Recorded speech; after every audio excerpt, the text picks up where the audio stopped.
বকেয়া বেতন সহ বিভিন্ন দাবিতে চট্টগ্রামের চান্দগাঁও এলাকায় সড়ক অবরোধ করে গার্মেন্টস শ্রমিকরা। সকালে তাহের সন্স নামের গার্মেন্টসের শ্রমিকরা কাজে এসেই আন্দোলন শুরু করেন।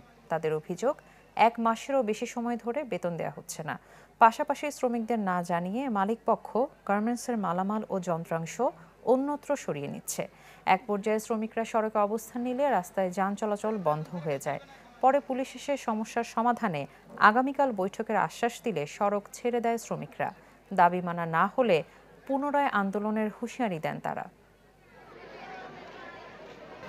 এখন হঠাৎ আমাদেরকে একটা মালিক পক্ষ হঠাৎ করে বলতেছে যে গতকালকে রাতে আমাদেরকে জানানো আছে যে আগামীকালকে অফিস বন্ধ করে দিবে।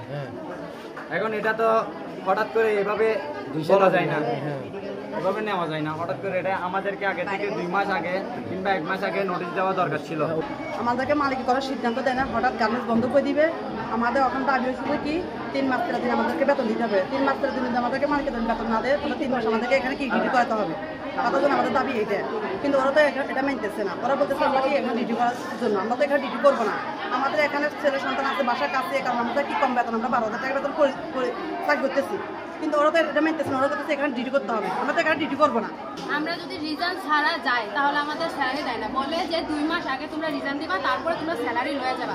তাহলে আমাদের বেলা যদি আইন এটা বলে যে 2 মাসের স্যালারি নেওয়ার জন্য তোমাকে রিজার্ভ দিতে হবে, তাহলে ওনারাও আমাদেরকে বলতে পারতো 2 মাস আগে যে আমি ফ্যাক্টরি চালাবো না, তোমরা হয়তো আমার আরো গ্রুপ আছে ওখানে চাকরি করবা, অন্য হয়তো না করো, এটা তোমাদের ব্যাপার, আমি ফ্যাক্টরি চালাবো না। 2 মাস আগে আমি তোমাদের বলে দিলাম, তোমরা তোমাদের মতো ফ্যাক্টরি খুঁজে নাও।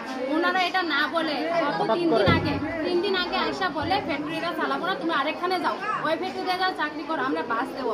বাসে আমরা কি করে যাবো? হঠাৎ করে যদি আমাদের এসে যদি এই কথা বলে, এটা তো মানা সম্ভব না।